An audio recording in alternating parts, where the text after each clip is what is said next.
السلام علیکم۔ بسم اللہ الرحمن الرحیم۔ آغاز اس رب کے نام سے جس کے قبضہ قدرت میں میری اور آپ کی جان ہے، اور ساتھ ساتھ اپنے پیارے نبی حضرت محمد صلی اللہ علیہ وآلہ وسلم پر درود شریف سے آغاز کرتے ہیں۔ پڑھتے رہو درود مومنو، ڈیوٹی یہی تو ہے۔ پڑھتے رہو درود مومنو، ڈیوٹی یہی تو ہے۔ سارے جہاں کی مومنو، بیوٹی یہی تو ہے۔ صلی علی نبینا، صلی علی محمد، صلی علی شفیعنا،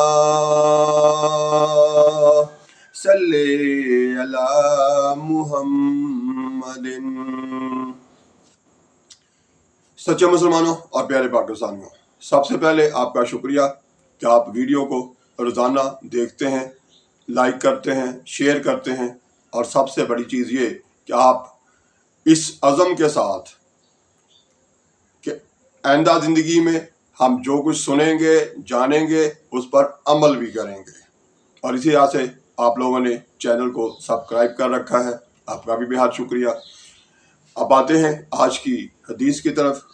ہمارے پیارے آقا حضرت محمد مصطفیٰ خاتم النبیین رحمت للعالمین حضرت محمد صلی اللہ علیہ وآلہ وسلم کا فرمان ہے، جو مسلمانوں کا حاکم بنے پھر ان کے ساتھ خیانت کرتے ہوئے مر جائے تو اللہ تعالیٰ اس پر جنت حرام فرما دیتا ہے۔ بخاری شریف حدیث نمبر 7151، 7151۔ سچے مسلمانوں اور پیارے پاکستانیوں، اس حدیث میں ہمارے پیارے نبی حضرت محمد صلی اللہ علیہ وآلہ وسلم فرما رہے ہیں، یعنی اپنی امت کو بتا رہے ہیں کہ جو مسلمانوں کا حاکم بنے پھر ان کے ساتھ خیانت کرتے ہوئے مر جائے تو اللہ تعالیٰ اس پر جنت حرام فرما دیتا ہے۔ یعنی مسلمانوں کا حاکم ہو اور وہ ان کے ساتھ خیانت کرے۔ خیانت کرے سے کیا مراد ہے کہ یعنی جو ان کے حقوق بنتے ہیں، جو ان کے پاس وسائل ہیں، ان میں رہتے ہوئے جو ان کے مسائل حل نہیں کرتا، وہ خیانت ہے۔ یعنی وہ مجبور کر سکتا ہے، یعنی قانون نافذ کر سکتا ہے کہ آپس میں ایک دوسرے کے ساتھ اچھا سلوک کریں، اسلامی مذہب کے عین مطابق اپنا سلیبس پڑھیں، معلومات حاصل کریں، اپنی زندگی تربیت حاصل کریں اور پھر اس پر عمل کریں۔ یہ وہ کر سکتا ہے، نہیں کرتا، یہ بھی خیانت ہے۔ وسائل ہوتے ہوئے یعنی پیسہ ہوتے ہوئے وہ ان پر درست طریقے سے خرچ نہیں کرتا، بلکہ سارا کا سارا مال جو ہے اپنی جیب میں ڈالنے کی کوشش کرتا ہے، تو پھر بھی یہ بھی خیانت ہے۔ اسی طرح سے بے بہا قسم کی بددیانتی ہمارے حکمرانوں میں آ چکی ہے۔ اس ساری کو یہاں شمار کرنے لگوں تو ویڈیو کا ٹائم ختم ہو جائے گا، لیکن مختصر یہ ہے کہ کسی قسم کی بھی خیانت وہ کرے گا تو کیا ہوگا کہ جب وہ مر جائے گا تو اللہ تعالیٰ اس پر جنت کو حرام فرما دے گا۔ تو یعنی اس کا مطلب یہ ہوا کہ ہمیں سوچنا ہوگا کہ ہم اگر مسلمانوں پر حکومت کر رہے ہیں، کسی طرح کی بھی حاکمیت ہے، تو پھر ہم اس کے مطابق اپنے مذہب کے عین مطابق، یعنی اپنے رب کے کہنے کے مطابق اور اپنے نبی کے حکم کے مطابق اگر اس پر عمل نہیں کر رہے، اپنے آس پاس کے، اپنے ملک کے عوام کو وہ سہولیات جو دی جا سکتی ہیں، جو ان کی تربیت کے لیے بہتر اقدامات کیے جا سکتے ہیں، وہ نہیں کرتا ہے، تو پھر کیا ہوگا؟ یہ خیانت گنی جائے گی، اور خیانت کرنے والا اس کے ساتھ اللہ تعالیٰ کیا سلوک کریں گے کہ اس پر جنت حرام فرما دیں گے۔ اب ہمارے ہاں جو ہو رہا ہے وہ آپ کو بھی پتہ چل رہا ہے، مجھے بھی پتہ ہے۔ ہمیں غور کرنا ہے کہ اس کو ہم بہتر کی طرف کیسے لے جا سکتے ہیں، اس کو درست کیسے کر سکتے ہیں۔ بے شک کہ حاکم ہمارے سو رہے ہیں یا وہ بددیانت ہیں، برا سلوک کر رہے ہیں اپنی عوام کے ساتھ، تو لیکن عوام کا بھی کچھ فرض بنتا ہے کہ وہ بھی جاگیں، اپنے آس پاس کی عوام کو جگائیں اور پھر اپنے حکمرانوں کو جگانے کی کوشش کریں۔ بہت سارے طریقے ہیں، مثلا اگر ہمارے حاکم کوئی چیز مہنگی کر دیتے ہیں تو آپ اس کا استعمال کم کریں، پھر ختم کر دیں، احتجاجاً ان کو یاد دلائیں کہ آپ کی فلاں چیز جو ہے وہ ہم استعمال نہیں کر رہے، اس کا خلاف ہم نے بائیکاٹ کر دیا ہے، اس لیے کر دیا ہے کہ آپ حکمرانوں نے وہ جان بوجھ کے ہمارے اوپر مہنگی کر دی ہے۔ اسی طرح سے انہیں یاد دلائیں، احتجاج کریں، اور اپنے ملک کے اندر آپ کے ساتھ جو ناانصافی ہو رہی ہے، یعنی اپنے بچوں کی تربیت کا معقول انتظام نہیں ہے، اس پر بھی آپ اپنے حکمرانوں کو خود بھی یاد دلا سکتے ہیں۔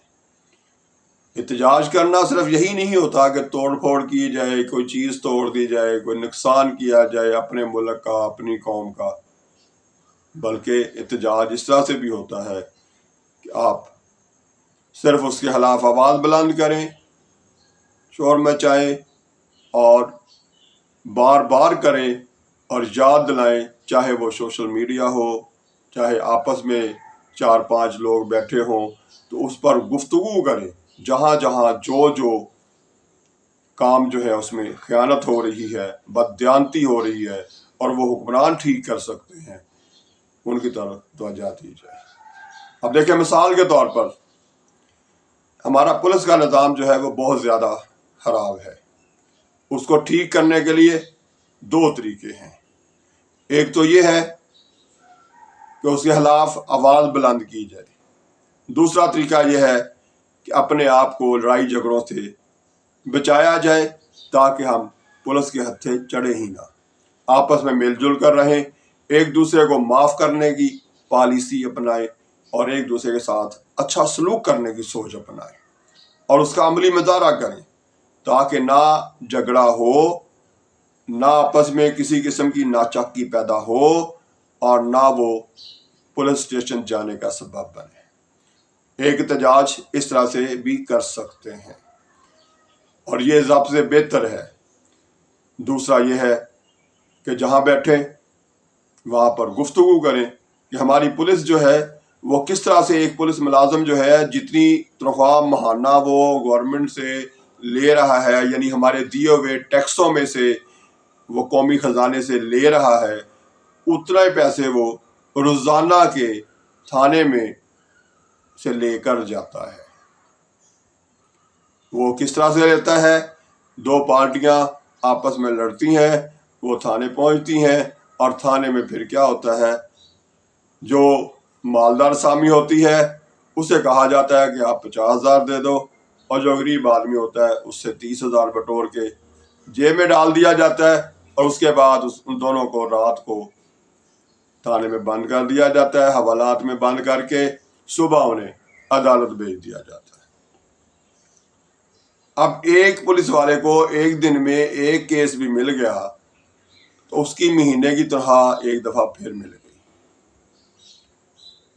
اب اس کا 2 علاج ہے، ایک تو اس پر شور مچایا جائے، احتجاج کیا جائے، اور دوسرا علاج یہ ہے کہ آپس میں لڑائی جھگڑے سے بچا جائے، اس سے بہتری آئے گی۔ اور اسی طرح سے الیکشن کے موقع پہ ووٹ سوچ کر ڈالا جائے۔ اب تو اتنا ڈاکہ پڑنا شروع ہوا کہ اب تو نظر آ رہا ہے واضح طور پر کہ ووٹ کسی اور کو ڈالے عوام نے اور اس کے جواب میں حکومت کسی اور کی بنی۔ اس بے ایمانی کے خلاف، اس بد نظمی کے خلاف آواز بلند کی جائے، چاہے وہ سوشل میڈیا ہو، چاہے آپس میں 2 سے 4 8 10 لوگ بیٹھے ہوں، اس پر بات کریں تاکہ دوسروں کو بھی شعور آئے اور اس شعور کا فائدہ اٹھاتے ہوئے آئندہ موقع جب ملے تو اس میں آپ اس نظام کو بہتر کرنے کی کوشش کر سکیں، چاہے وہ حکمران ہوں اور چاہے ان کے نیچے عملہ ہو اور چاہے ہم خود عوام ہوں، ہر جگہ بہتری کی سوچیں، کیونکہ ہمارا مذہب قطعاً ہمیں اجازت نہیں دیتا کہ ہم آپس میں ایک دوسرے کے ساتھ زیادتی کریں، بلکہ قرآن پاک میں یعنی اللہ تعالیٰ کے کہنے کے مطابق ہمیں آپس میں رحماء بینہم کہا گیا ہے، آپس میں رحم دل ہیں۔ لیکن ہم کیا کر رہے ہیں؟